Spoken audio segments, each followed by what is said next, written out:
Big James turned the gun in, the shotgun that was used in the murders, saying that Tookie had confessed to him about the murders. Then you had Tony Sims, who they say had a confession beaten out of him. They had no physical evidence, nothing other than a snitch's word and a possible serial killer word as him committing the crimes.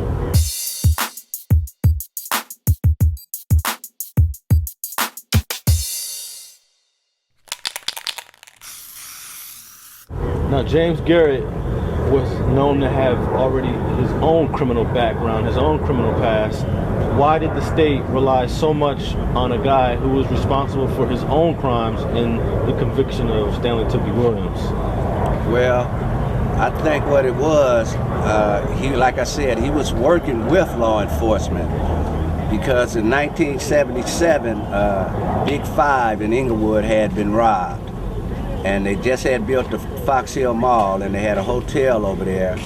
And Big James was staying right over here on 84th and St. Andrews, and had set up a meeting with law enforcement to where everybody that went there that had been involved in the Big Five robbery thought they were going to sell weapons. But in return, they was going to be arrested by various law enforcement agencies. And this is very important because Big James was there, Tookie was there, Donald Archie was there, Samuel Watkins was there, the men that committed the robberies, and law enforcement were taking them in the rooms, video cameraing statements about how they were doing robberies. Now, Tookie never gave a statement, and they let Tookie go because they knew he wasn't doing no robberies. But Big James was doing robberies. Everybody went to prison except for Big James. Some of the ammunition that was taken out this robbery in 1977 ended up in 79 being the bullet from this robbery that linked the shotgun that was up under Tookie's name to the murders. So we can infer that Big James would have had the bullets longer than Tookie, because Tookie didn't have nothing to do with the robbery, as opposed to Big James, James Garrett, having all the weapons. So when he took them to sell the guns, he already knew that nobody was coming back. So you can infer that he didn't turn in all the weapons. And that's part of the conspiracy or cover-up, I believe, that exists with James Garrett and amongst the other witnesses.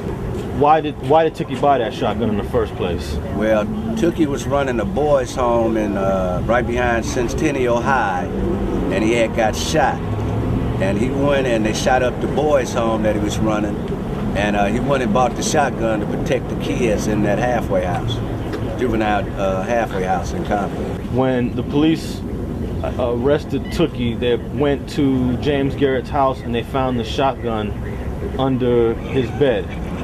Why was that such a big issue in terms of the trial against Tookie? So I think Big James might have been using the weapons, doing robberies, and that's why it was up under his bed. Actually, we're going to have a witness that's going to testify that he killed somebody in his house and then threw the body, which was dumped on 105th. And we have true evidence of that, because we're going to talk about at least 4 or 5 murders that we know he committed. I think law enforcement knew that they had a loose cannon on their hand, but they couldn't do nothing about it, or was trying to get enough evidence. Like when they asked me, do I know about him committing any of these murders? I said no, or to get some type of evidence to get him. But I think law enforcement knew that they had an informant that was had crossed the line. Now, where's James Garrett at today? He died of a heart attack. When? I think around 5, 6, 7 years ago. It's been a minute.